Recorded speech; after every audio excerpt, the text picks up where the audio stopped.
I never thought clearing snow off my driveway too efficiently would turn into a legal nightmare that nearly got someone killed. But here we are in the middle of January in Minneapolis, Minnesota, where the HOA apparently thinks I should shovel with a teaspoon instead of a snowblower. My name is Fletcher, and I bought my 3-bedroom colonial in the Pinewood Heights subdivision about 18 months ago. The house was perfect, the neighborhood seemed quiet, and I figured the HOA fees were just part of suburban life. What I didn't realize was that the Pinewood Heights Homeowners Association was run by a middle-aged woman named Patricia Thornton, who treated the neighborhood covenants like they were the 10 Commandments carved in stone. Patricia had short blonde hair that looked like it hadn't moved since 1987, perfectly manicured nails that she tapped impatiently during every interaction, and a voice that could cut through steel when she was displeased. The trouble started on a Tuesday morning in early January when Minneapolis got hit with one of those surprise snowstorms that meteorologists somehow miss until it is already dumping 8 inches on the ground. I woke up at 5 in the morning because I had an important meeting at my accounting firm downtown at 8, and I knew the roads would be a disaster. I threw on my winter gear, started up my industrial-grade snowblower that I had purchased specifically for Minnesota winters, and got to work. By 5:45, my driveway was completely clear, not just passable, but spotless. You could have eaten off the concrete if you were into that sort of thing. I had cleared a path from my garage to the street, made sure the sidewalk in front of my house was immaculate, and even did a courtesy pass on my elderly neighbor's walkway because Mrs. Henderson was 83 and shouldn't be out there with a shovel. I felt pretty good about myself as I headed inside to shower and get ready for work. That feeling lasted exactly 3 hours. I was in the middle of a budget presentation when my phone started buzzing. I ignored it the first 2 times, but when it went off a third time in 5 minutes, I glanced down and saw 3 missed calls from a number I didn't recognize, plus a text message that simply said, "Violation notice issued. Contact HOA immediately." My stomach dropped. I excused myself from the meeting, stepped into the hallway, and called the number back. A chipper voice answered on the second ring. "Pinewood Heights HOA, this is Brenda speaking." "Hi, this is Fletcher from 2847 Maple Grove Lane. I just got a text about a violation notice." "Oh yes, Mr. Fletcher. Hold on one moment, let me pull up your file." I heard keyboard clicking in the background. "Ah, here we are. You received a citation this morning for violation of Covenant Section 12, subsection 4, paragraph 3, which is excessive snow removal speed. You cleared your driveway and walkway in approximately 40 minutes, which exceeds the maximum efficiency standard set by the association." I actually laughed out loud. I couldn't help it. "I'm sorry, did you just say I cleared my snow too fast?" "That's correct, Mr. Fletcher." Brenda's voice remained aggressively pleasant. "The covenant states that snow removal must be conducted in a manner that does not create aesthetic disparities between properties or make neighboring homeowners feel pressured to clear their own snow prematurely." That's insane. I had to get to work. What was I supposed to do? Shovel with a spoon? The recommended timeline for snow removal of a standard driveway is between 2 to 3 hours using appropriate hand tools. Snow blowers are permitted, but residents are expected to use them at a pace that doesn't, and I quote, "create an atmosphere of competitive urgency among neighbors." I pinched the bridge of my nose, feeling a headache building behind my eyes. How much is the fine? Initial violation is $150.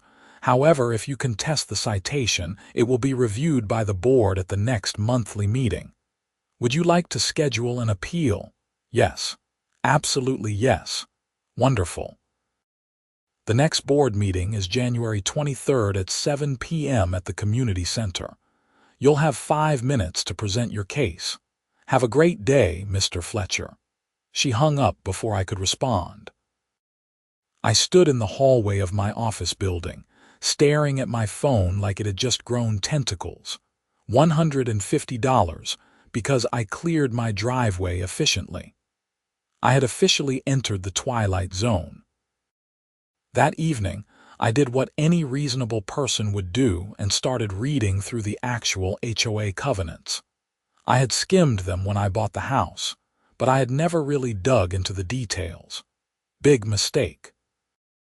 The document was 67 pages of single-spaced legal jargon that covered everything from approved paint colors to the maximum height of garden gnomes. Section 12 was titled Weather-Related Property Maintenance, and sure enough, subsection 4 dealt with snow removal. The language was deliberately vague enough to be interpreted however the board wanted. Phrases like reasonable time frame and community aesthetic harmony peppered the text. There was even a clause that said the board could levy additional fines if a violation created undue social pressure on fellow residents. It was bureaucratic nonsense designed to give Patricia and her cronies maximum power to micromanage every aspect of our lives. I spent the next week quietly fuming and preparing for my appeal. I printed out weather reports showing the storm had been unexpected and severe. I documented my work schedule and the necessity of clearing my driveway early. I even got a written statement from Mrs. Henderson thanking me for helping with her walkway. I was going to bury Patricia in evidence that her citation was ridiculous. January 23rd arrived cold and clear. The temperature had dropped to about 15 degrees, and the weather forecast was calling for another major storm system to roll through starting late on the 24th. I showed up at the community center at 6:45, wearing my best suit and carrying a folder full of documentation. The meeting room was set up like a courtroom, with a long table at the front for the board members and rows of chairs for residents. About 15 other people were scattered around the room, most of them looking as annoyed as I felt. Patricia swept in at exactly 7 p.m., followed by 4 other board members I vaguely recognized from neighborhood events. She wore a powder blue blazer and skirt combo that probably cost more than my monthly mortgage payment, and her expression suggested she had just smelled something unpleasant. The other board members consisted of 2 men in their 50s who looked like they would rather be anywhere else, a woman around Patricia's age who seemed to hang on her every word, and a younger guy who was clearly there because it looked good on a resume. "Good evening, everyone," Patricia said, settling into the center chair and arranging papers in front of her. "Let's begin with the approval of last month's minutes." The meeting dragged through 45 minutes of mind-numbing procedural updates before they finally got to violation appeals. 3 other residents went before me, each receiving the same cold, dismissive treatment from Patricia. A guy who had painted his mailbox the wrong shade of approved gray was told his appeal was denied, and his fine was being increased for argumentative behavior. A couple who had installed solar panels without pre-approval was lectured for 20 minutes about how they were ruining the neighborhood character. Patricia was in her element, wielding her tiny amount of power like a weapon. Finally, my name was called. I walked to the front of the room, set my folder on the podium, and launched into my prepared statement. I explained the weather situation, showed my work schedule, referenced the specific covenant language about reasonable timeframes, and made what I thought was a compelling case that clearing my driveway in 40 minutes with a snow blower was not only reasonable but responsible. Patricia listened with her arms crossed and a slight frown on her face. When I finished, she didn't even look at my documentation. "Mr. Fletcher, I understand you're new to Pinewood Heights, so let me explain something to you. These covenants exist to maintain property values and community standards. When you clear your driveway at 5 in the morning with a loud snow blower, you wake up your neighbors. When you complete the task in under an hour, you create an implicit expectation that everyone else should do the same. Mrs. Patterson across the street is 72 years old. Do you know how she felt when she looked out her window at 6 a.m. and saw your pristine driveway while hers was still buried? She could have asked me for help, I said. I would have been happy to clear hers too. That's not the point. The point is that you made her feel inadequate. I made her feel inadequate by clearing my own driveway. Patricia's eyes narrowed.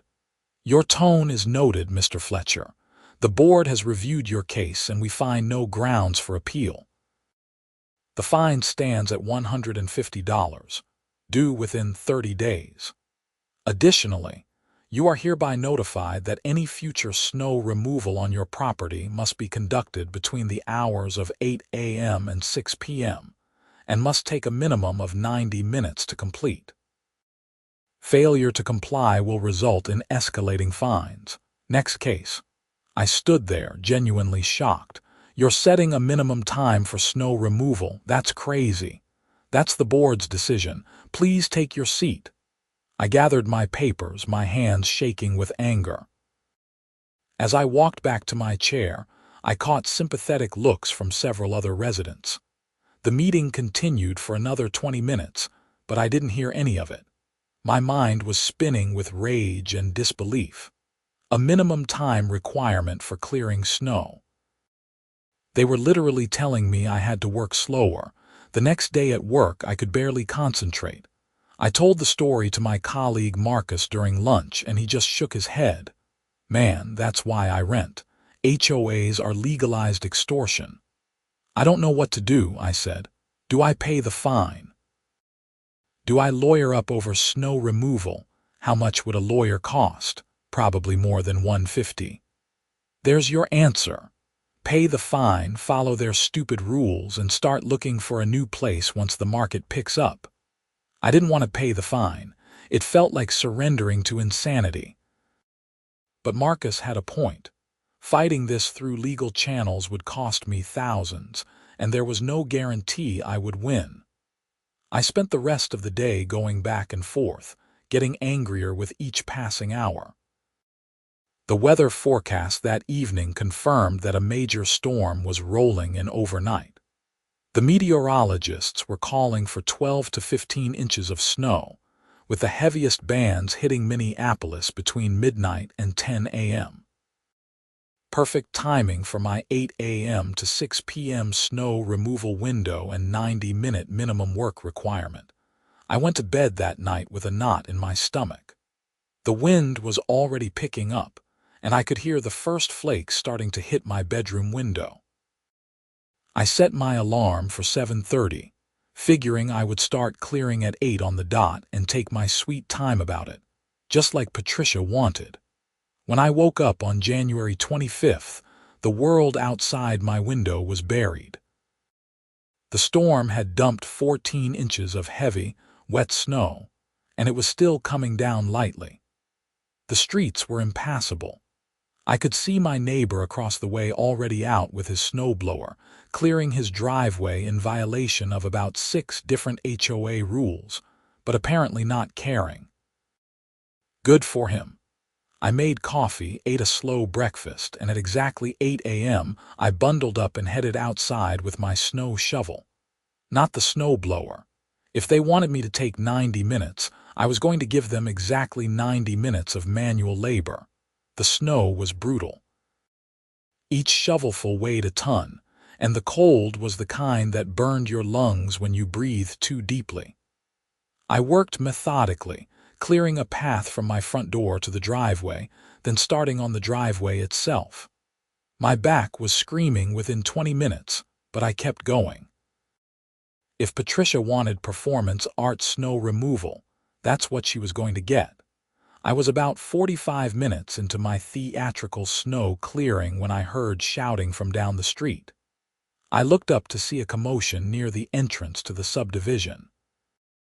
Pinewood Heights had a main entrance off Cedar Ridge Boulevard, and just inside that entrance was a clearly marked emergency access lane that ran parallel to the main road. The access lane was supposed to be kept clear at all times for fire trucks, ambulances, and police vehicles. The shouting got louder. I paused my shoveling and walked toward the end of my driveway to get a better look. A small crowd had gathered near the entrance, and I could see Patricia's distinctive blue Mercedes parked at an angle. I grabbed my phone and headed down the street to see what was happening. When I got closer, the situation became clear. The subdivision's snow plow service had come through during the night and had pushed all the snow from the main road directly into the emergency access lane.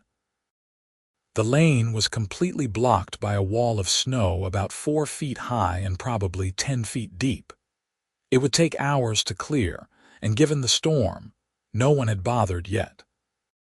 Patricia was standing in front of the snow wall, screaming at a guy in a plow truck who looked like he wanted to be anywhere else on earth. "This is completely unacceptable. That emergency lane must be cleared immediately. Lady, I got 50 other properties to hit today. I'll get to it when I get to it. You'll get to it now.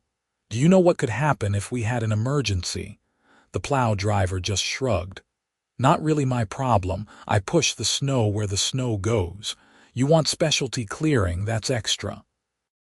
Patricia's face was turning an impressive shade of red. "I am the president of this HOA, and I'm telling you to clear that lane right now. And I'm telling you I got a route to finish. Call the office if you want to pay for priority service." He climbed back in his truck and drove off, leaving Patricia sputtering with rage.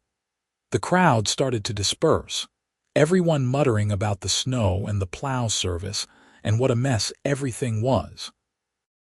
I stood there for a moment, looking at that massive wall of snow blocking the emergency access, and an idea started forming in my mind.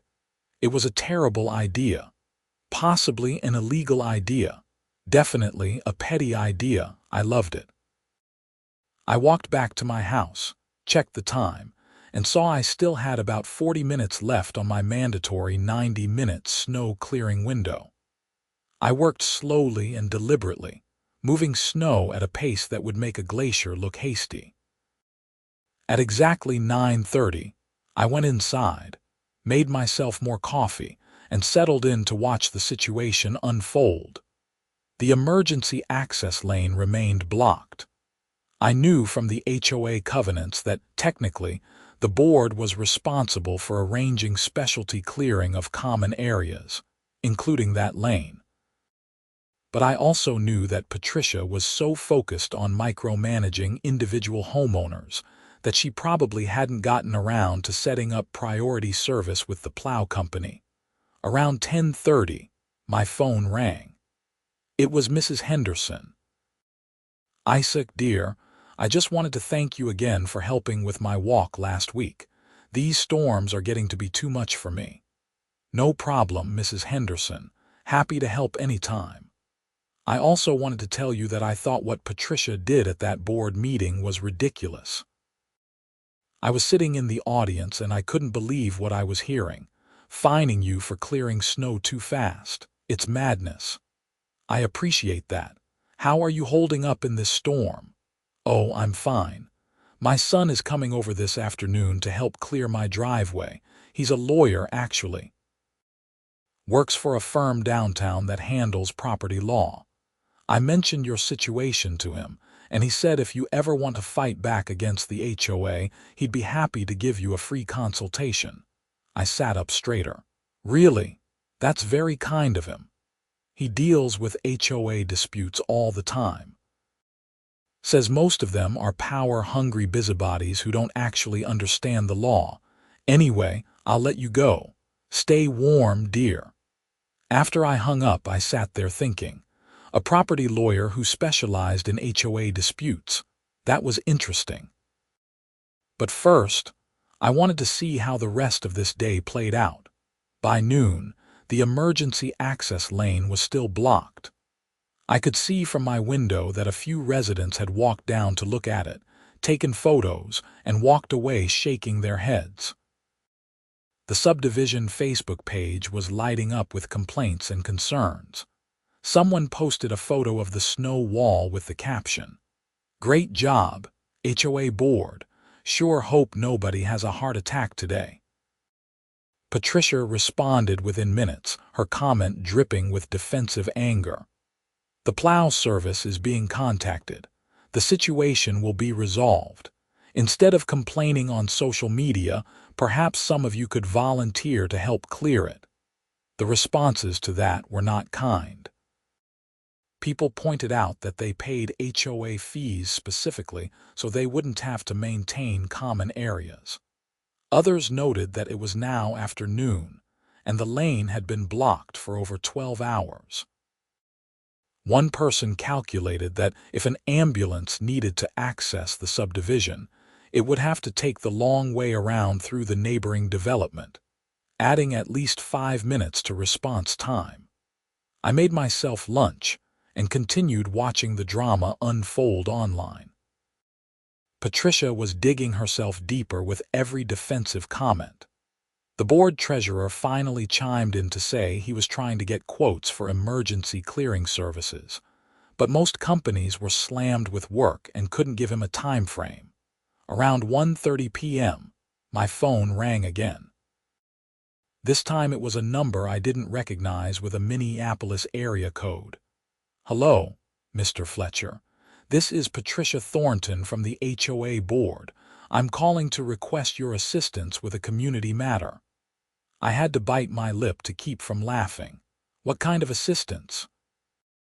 "The emergency access lane needs to be cleared, and we're having difficulty securing professional services on short notice.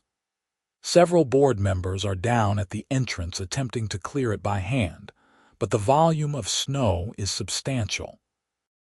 We're asking residents with snow blowers to volunteer their time and equipment." "I see. That's a tough situation." There was a pause. "So you'll help?" "I would love to help, Patricia. But according to the rules you established at the board meeting, I'm not allowed to use my snow blower in a manner that creates competitive urgency or aesthetic disparities.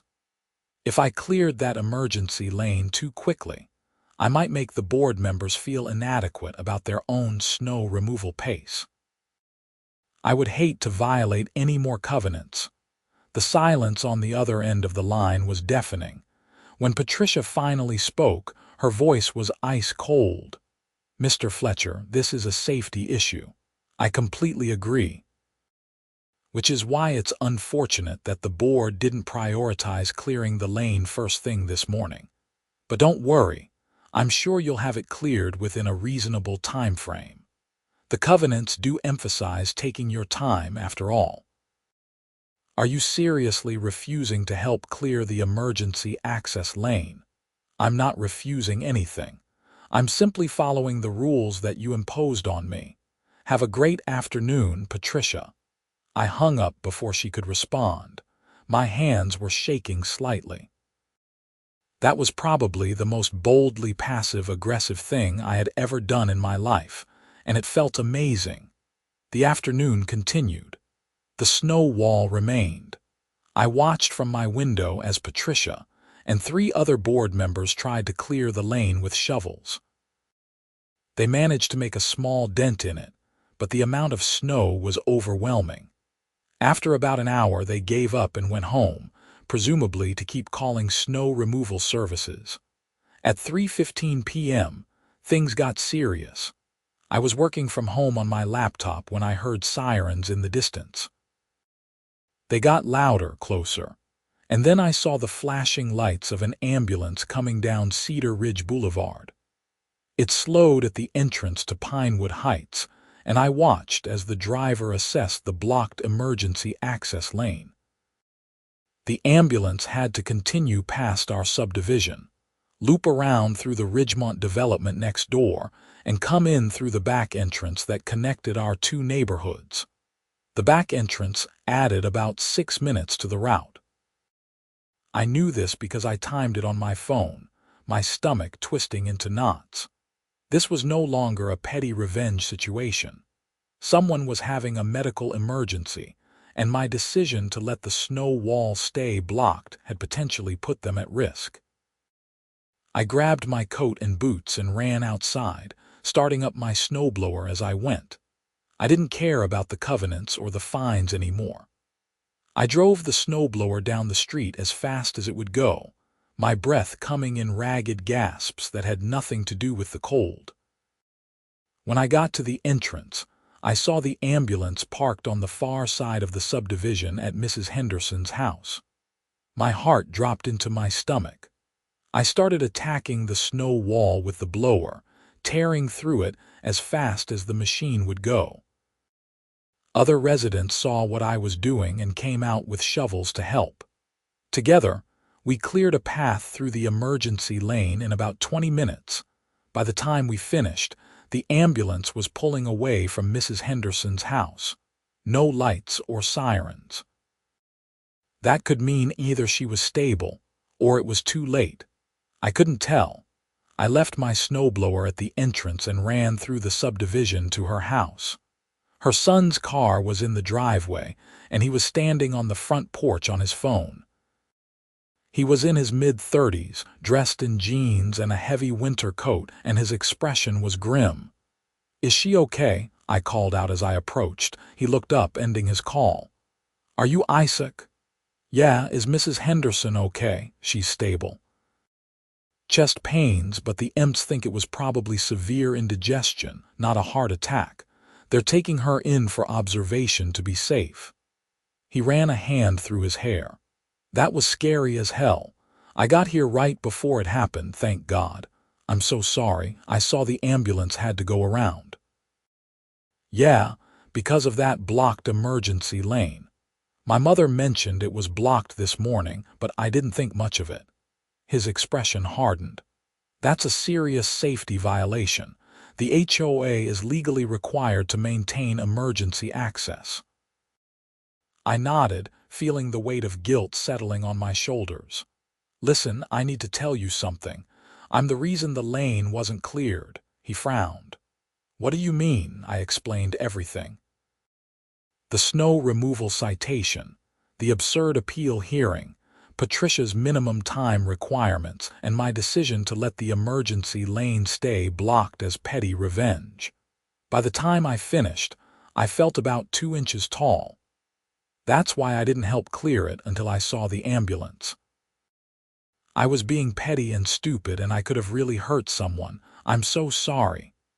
He listened to the whole story without interrupting, his expression unreadable. When I finished, he was quiet for a long moment. "You know what? Don't apologize to me. This isn't your fault." "How is it not my fault? I deliberately didn't help."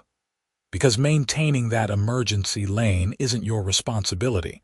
It's the HOA's responsibility. You're a resident, not a board member. Patricia and her crew are the ones who dropped the ball here." He pulled out a business card and handed it to me. "I'm Stephen Henderson. My mom said you might want to talk about fighting back against the HOA.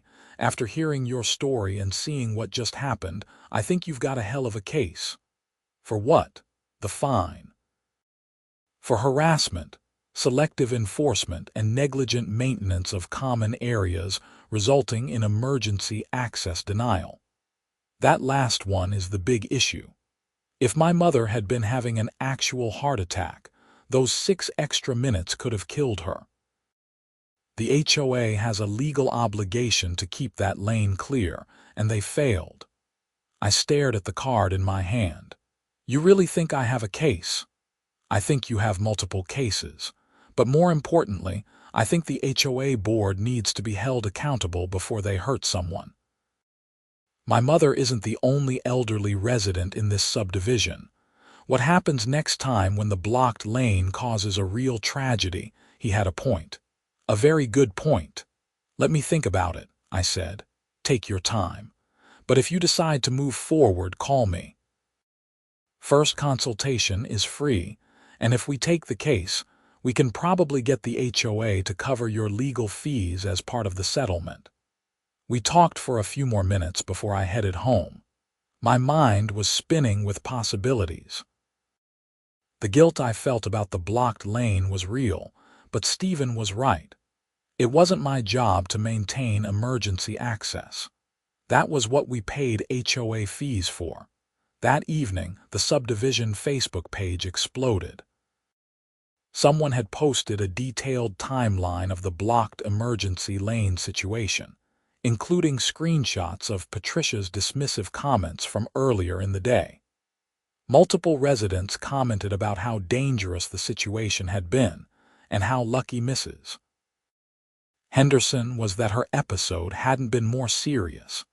Patricia attempted damage control with a long post explaining that they had been trying to secure emergency clearing services all day, but no vendors were available. She emphasized that volunteer residents had ultimately cleared the lane, and she thanked them for their community spirit. She didn't mention me by name, but several people commented that they had seen me out there with my snowblower. Then someone dropped a bomb in the comments. Interesting that the HOA is so concerned about emergency access now. Patricia literally called Isaac Fletcher this afternoon and asked him to clear the lane with his snowblower. He told me himself. She asked for help, and when residents stepped up, we got it cleared in 20 minutes.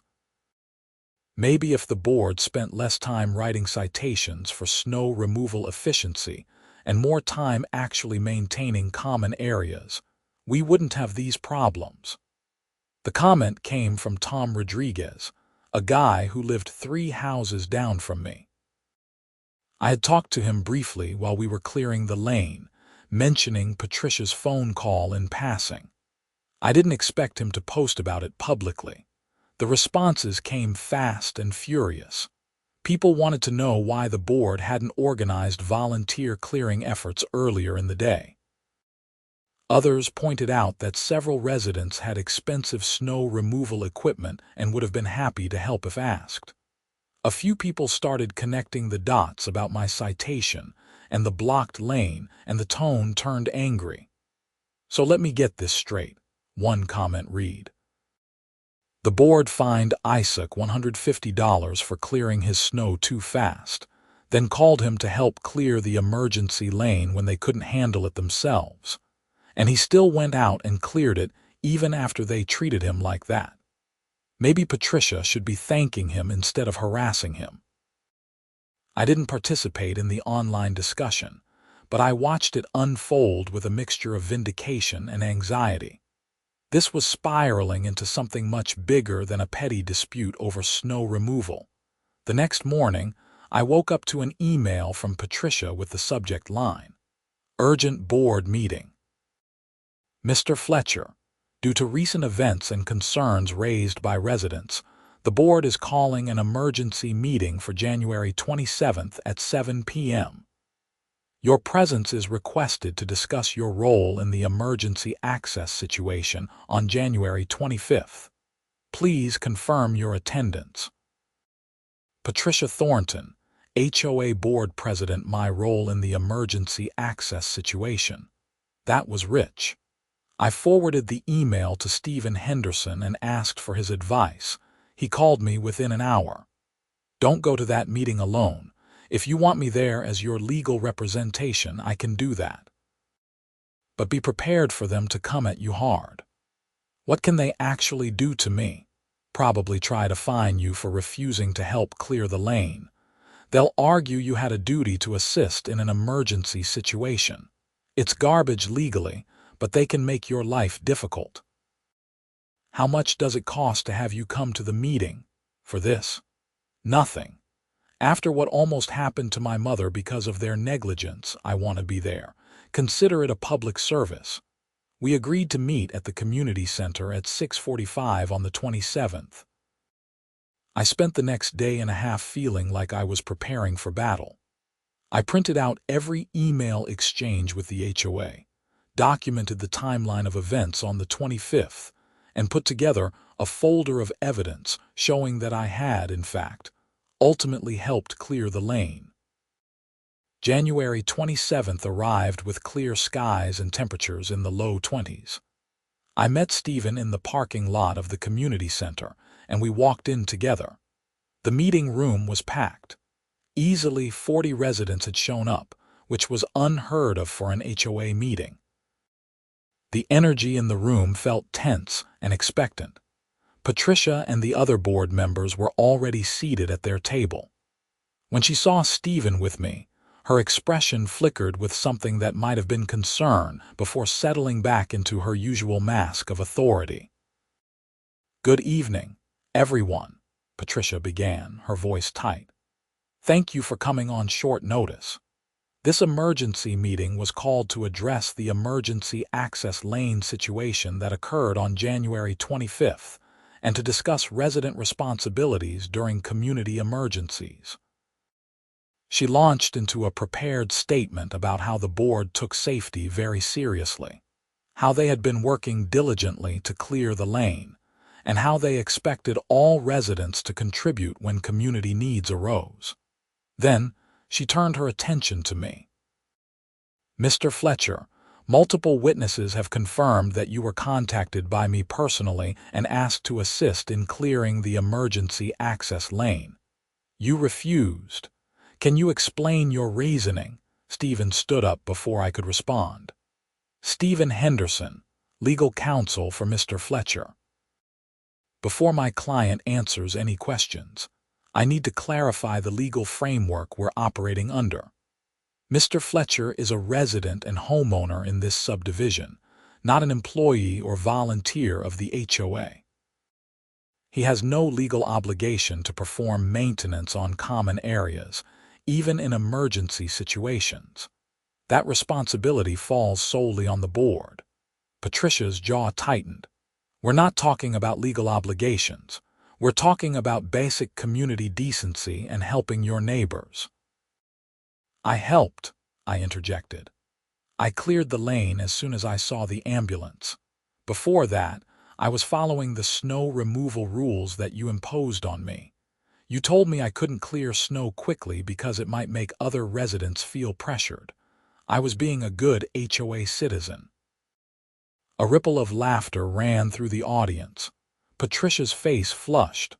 "That's not the same thing at all. Your citation was for residential property maintenance.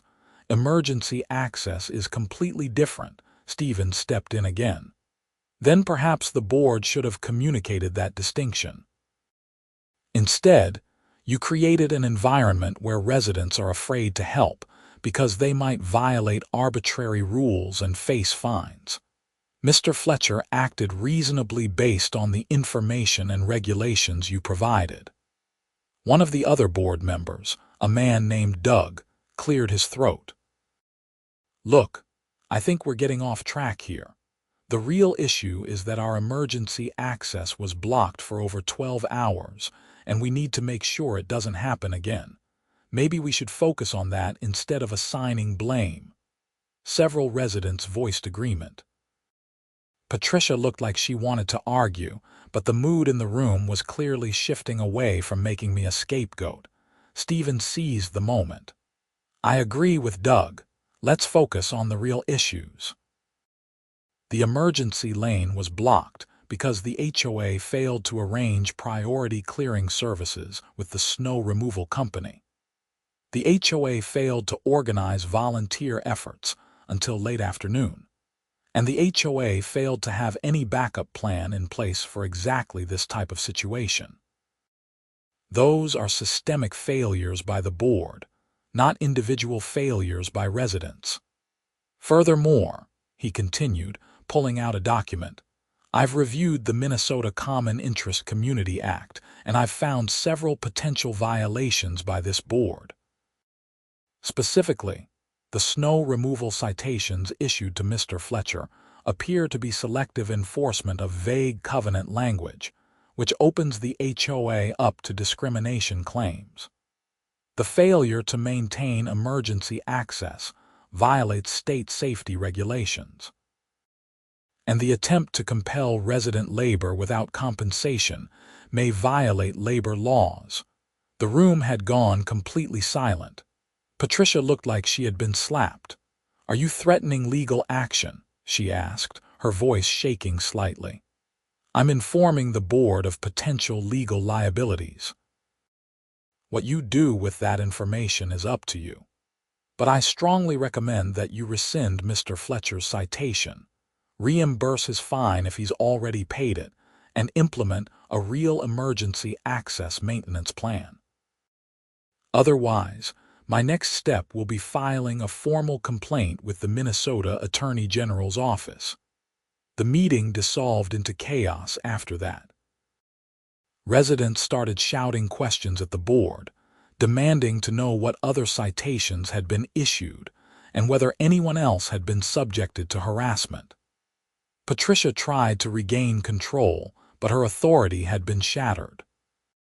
Finally, Doug called for a vote to table the discussion until the next regular meeting and give the board time to consult with their own legal counsel. The vote passed 4-1, with only Patricia voting against it. She adjourned the meeting with barely concealed fury, gathering her papers and storming out without speaking to anyone.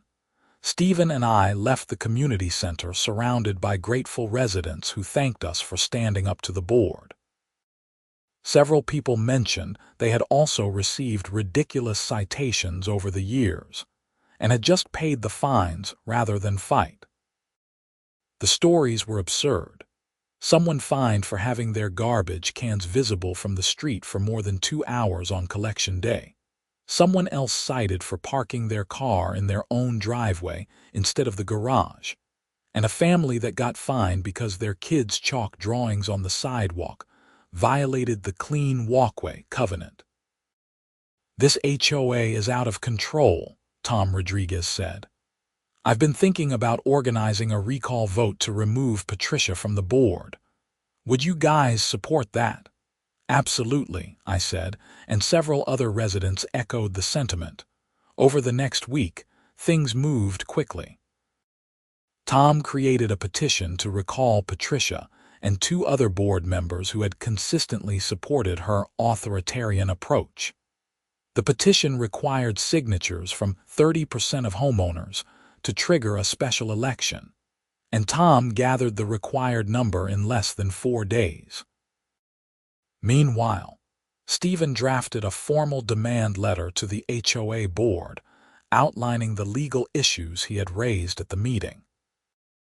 The letter requested that my citation be rescinded, demanded implementation of proper emergency access protocols, and threatened litigation if the board continued its pattern of harassment and selective enforcement.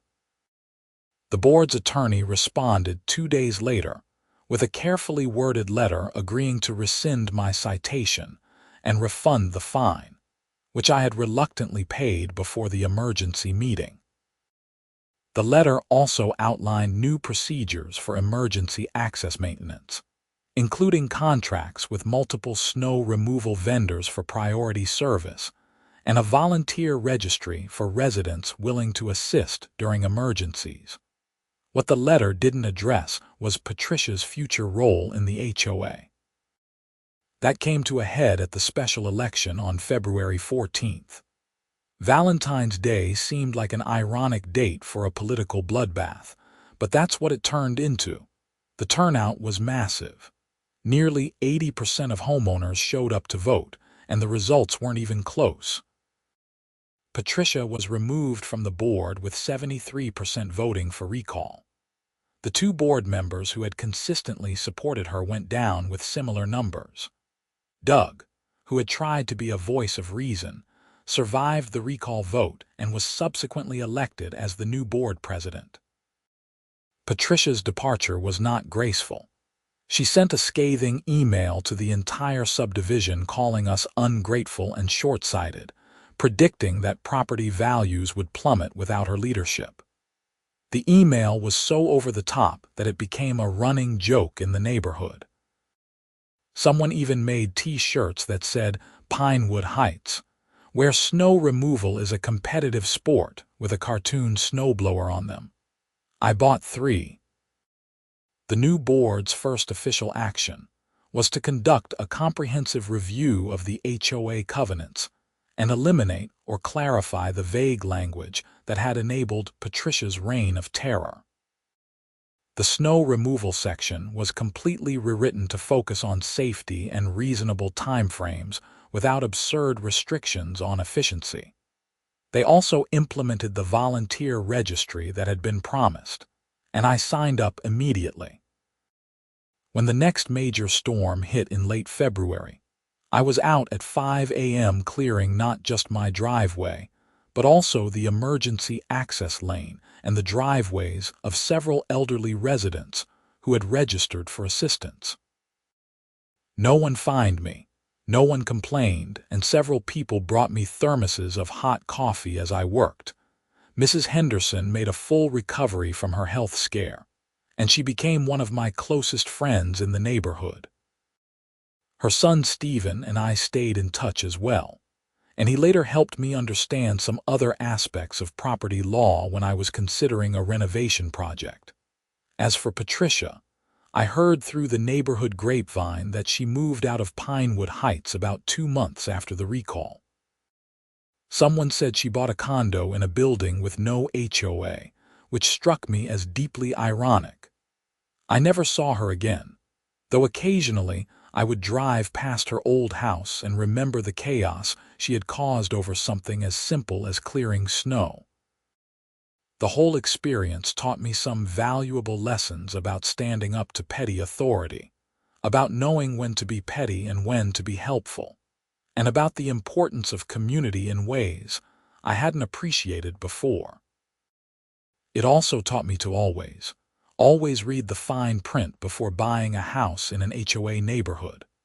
On a sunny Saturday in mid-March, the new board organized a neighborhood cleanup day to spruce up the common areas for spring. Over 50 residents showed up with rakes, trash bags, and garden tools.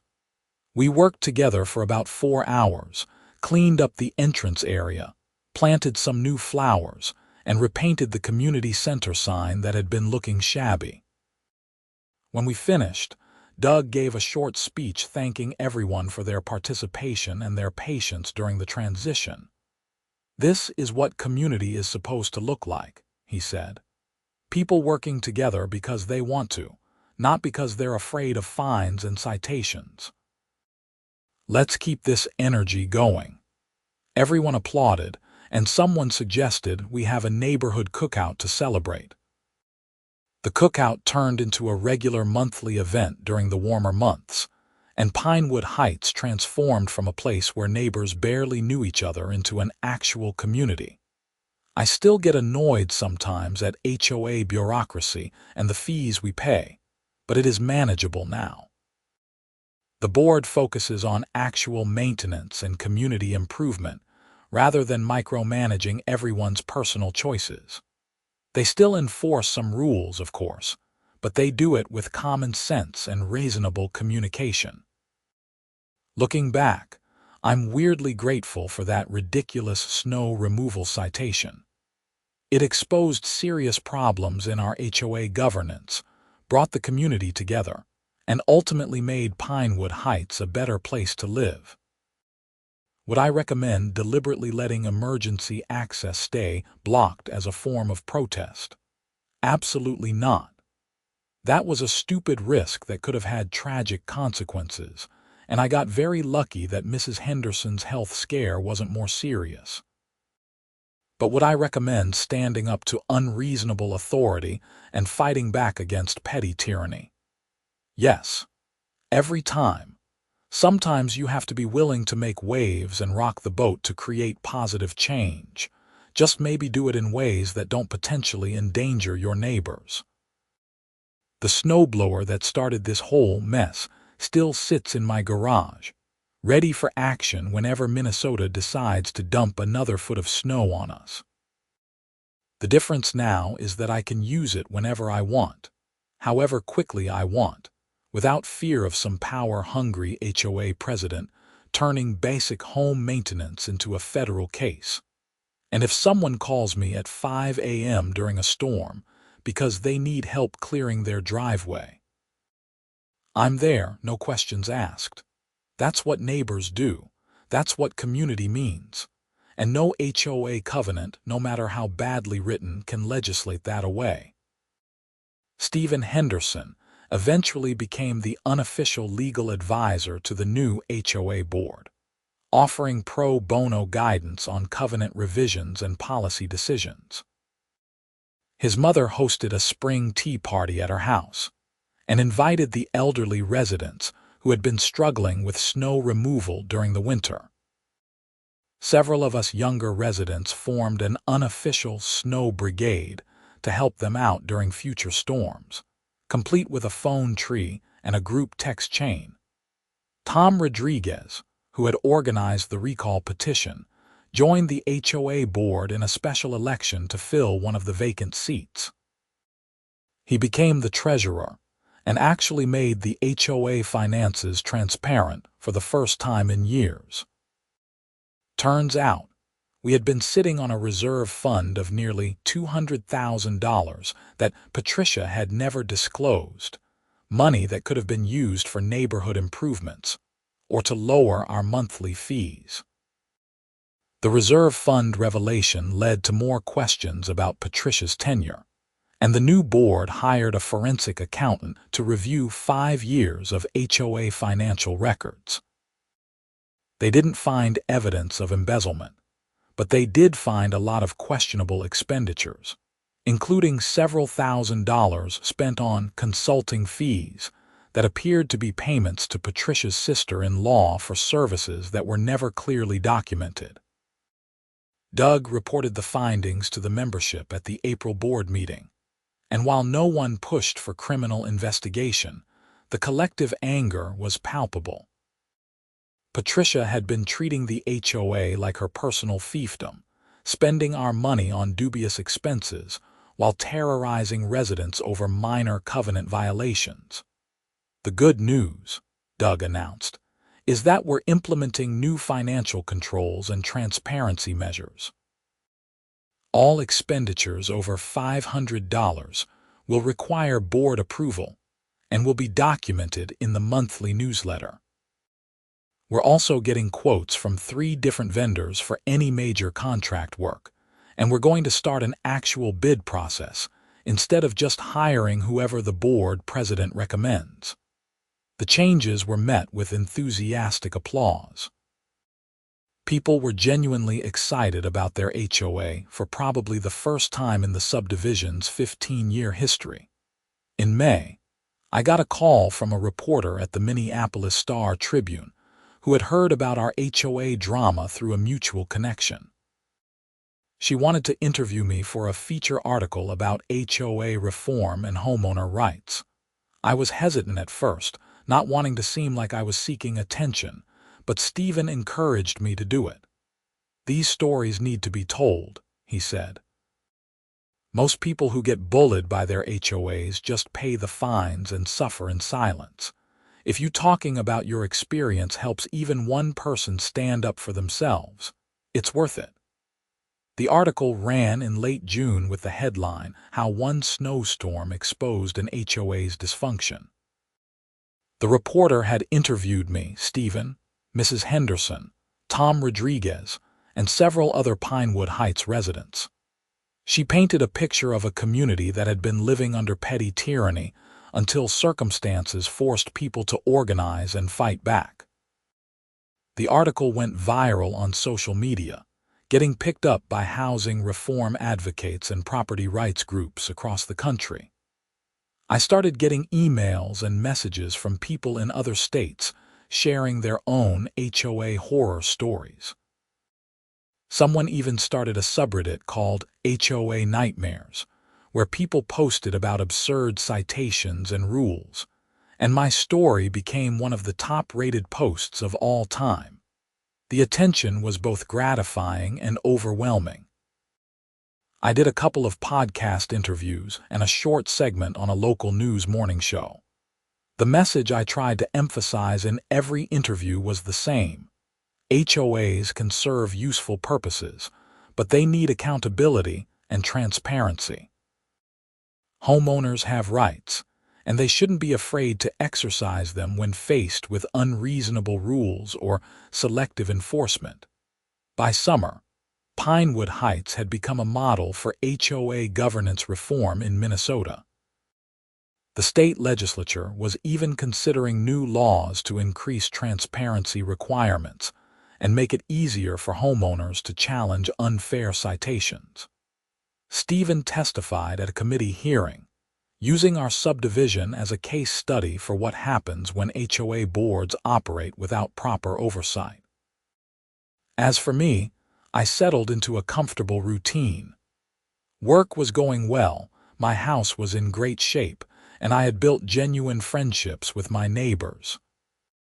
The monthly cookouts continued, and we added other community events like movie nights in the park and a holiday lights competition in December that was actually fun instead of an excuse for the HOA to issue citations for unapproved decorations. One warm evening in late August, I was sitting on my front porch with a beer when Mrs. Henderson walked over from across the street. She moved slowly but steadily, having fully recovered from her health scare in January. "Mind if I join you?" she asked. "Please do." "Can I get you something to drink?" "No, thank you, dear. I just wanted to chat for a minute." She settled into the chair next to mine with a contented sigh. "You know, I've lived in this neighborhood for 12 years. For most of that time, I kept my head down, paid my fees, and tried not to attract attention from Patricia and her board. I watched them fine people for ridiculous things, and I never said a word because I was afraid I'd be next. That must have been stressful. It was. But then you came along and cleared your snow too fast." She chuckled. "I remember seeing you out there with that snowblower at 5 in the morning, and I thought, that young man is going to get himself in trouble. And you did. But then you fought back, and you inspired everyone else to fight back too. You gave us our neighborhood back. I didn't do it alone.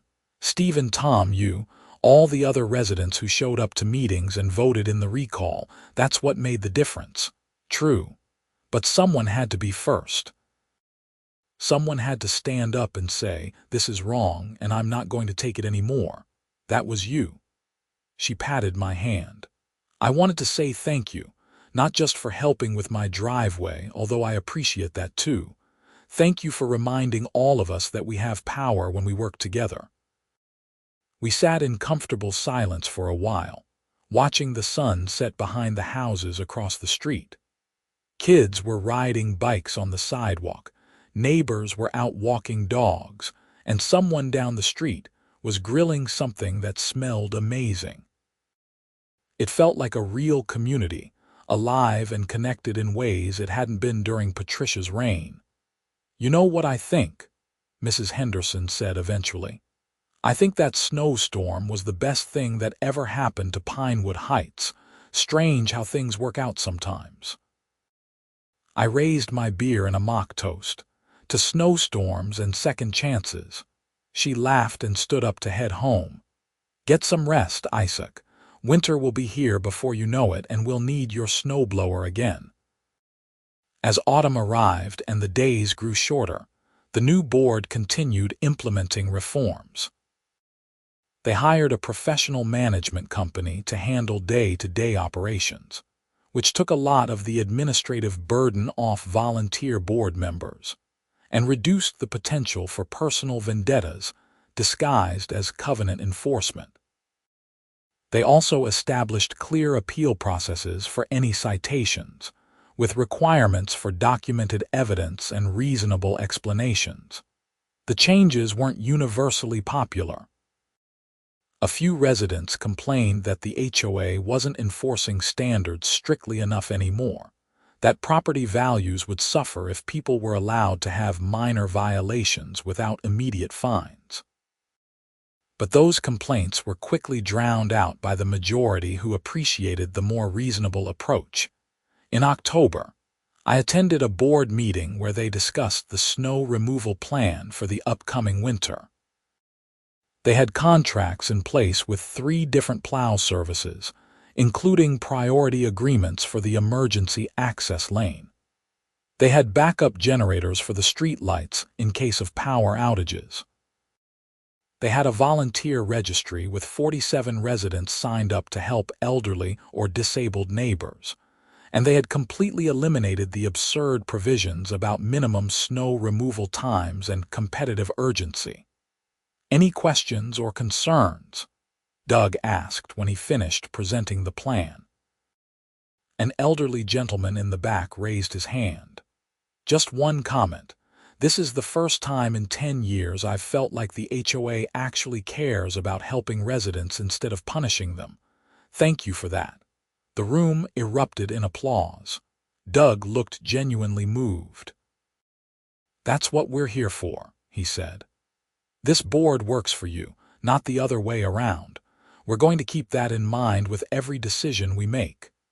When winter arrived again, Minneapolis got hit with an early December storm that dumped 16 inches of snow overnight.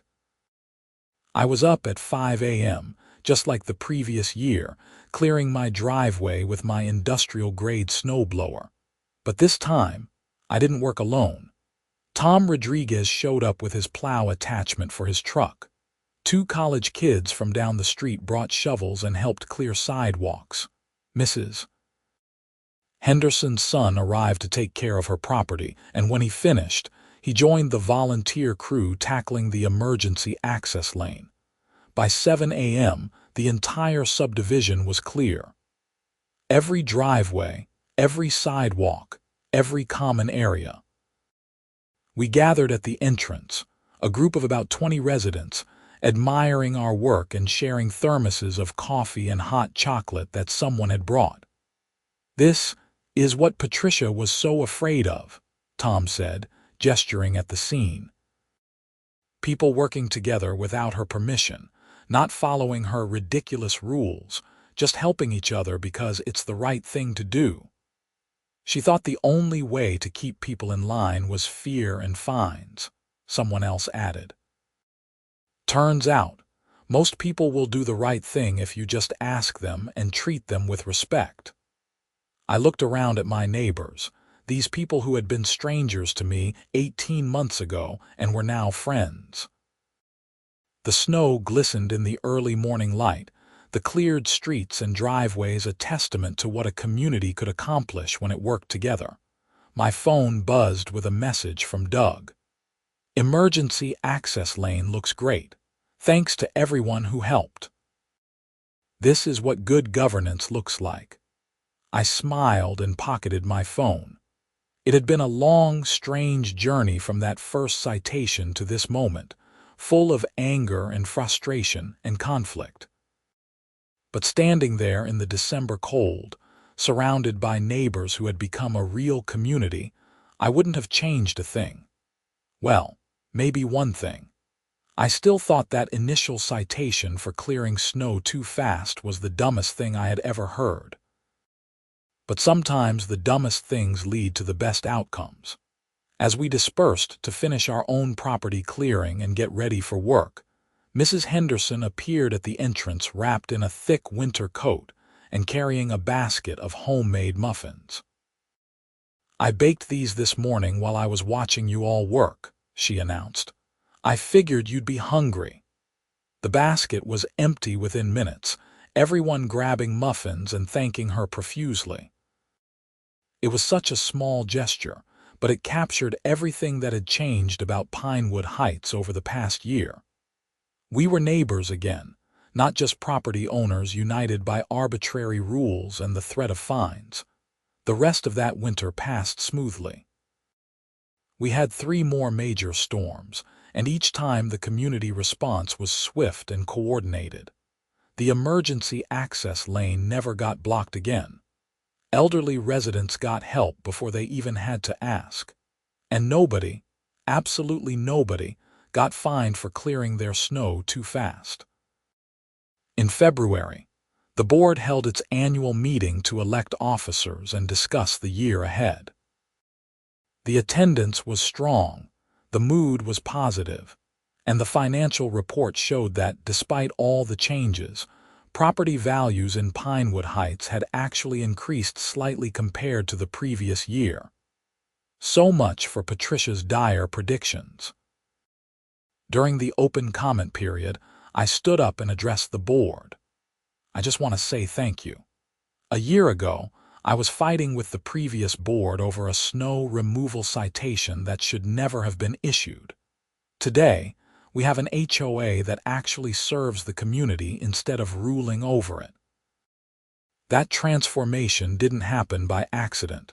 It happened because people like Doug and Tom and everyone else on this board stepped up and did the hard work of reform. So thank you. The applause was genuine and sustained. Doug wiped his eyes and nodded his appreciation. As the meeting wrapped up and people filed out into the cold February night, Tom caught up with me in the parking lot. "Hey, I wanted to run something by you. There's an open seat on the board coming up in the spring election. Have you thought about running?" I hadn't actually. The idea of being on the HOA board, even a reformed one, didn't particularly appeal to me. But looking at Tom's earnest expression, I realized he was serious. "Why me?" "Because you were willing to fight when everyone else was too scared. Because you understand what it's like to be on the receiving end of unfair treatment. And because I think you'd be good at it. You don't have to decide now, but think about it." I promised I would, and I did think about it over the next few weeks.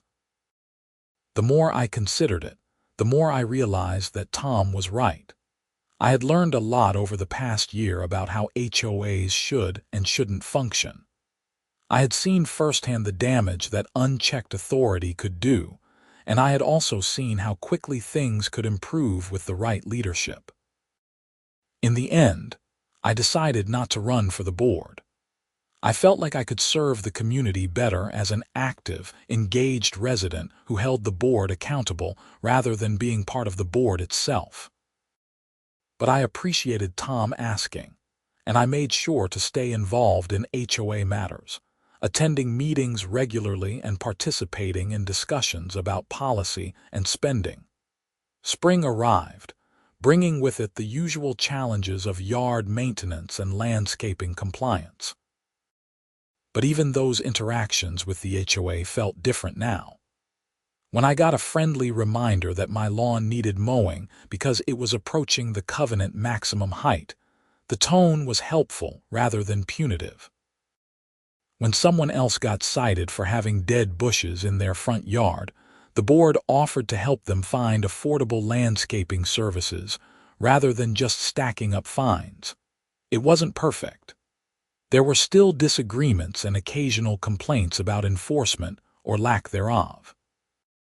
But there was a fundamental respect and reasonableness to the interactions that had been completely absent during Patricia's tenure.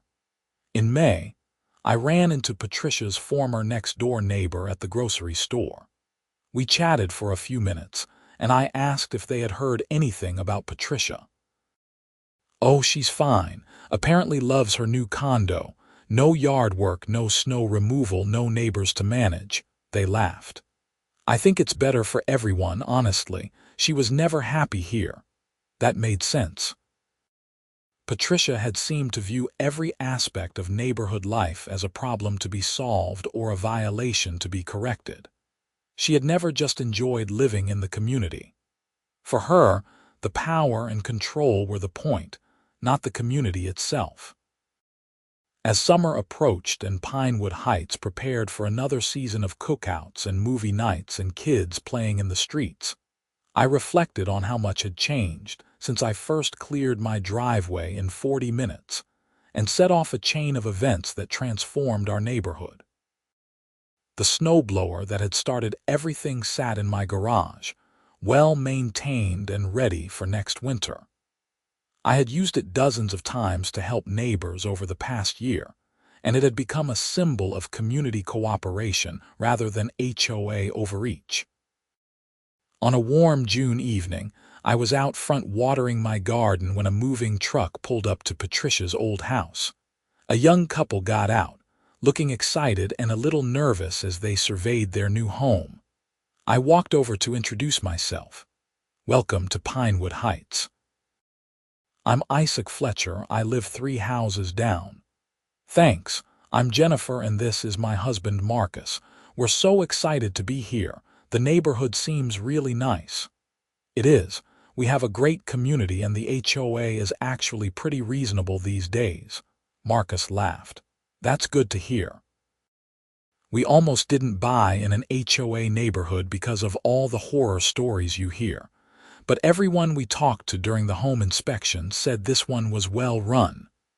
It is now, I said. Wasn't always that way, but we fixed it.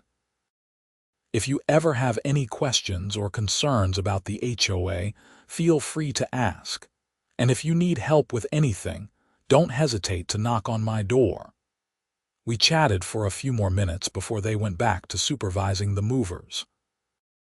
As I returned to watering my garden, I felt a deep sense of satisfaction. New neighbors moving in, excited to join a community that actually functioned like a community. That was what it was all about. The rest of that year passed peacefully. There were the usual minor dramas and disputes that come with any neighborhood, but nothing that couldn't be resolved through communication and good faith. The board continued its reforms, implementing new policies based on resident feedback and working to make the HOA more transparent and accountable. When winter returned, bringing with it the inevitable snow and cold, I was ready. The first major storm hit on a Saturday in December, and I was out at dawn with my snowblower, clearing my driveway and then moving on to help neighbors. The emergency access lane was clear within an hour of the snow stopping, maintained by a combination of professional services and volunteer help. As I worked, I thought about that citation from the previous year, the one that had cost me $150 and countless hours of stress, but had ultimately led to something much bigger and better. Sometimes the most ridiculous injustices lead to the most important changes. Mrs. Henderson waved at me from her window as I cleared her walkway, and I waved back.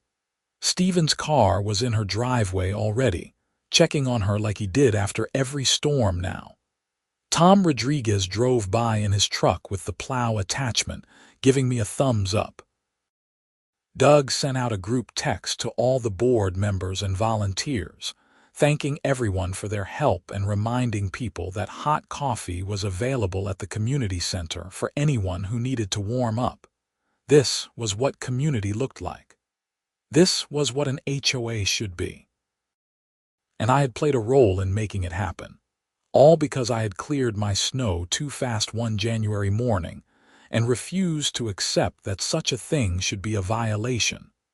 As I finished up and headed inside to warm up, my phone buzzed with a message from the group chat.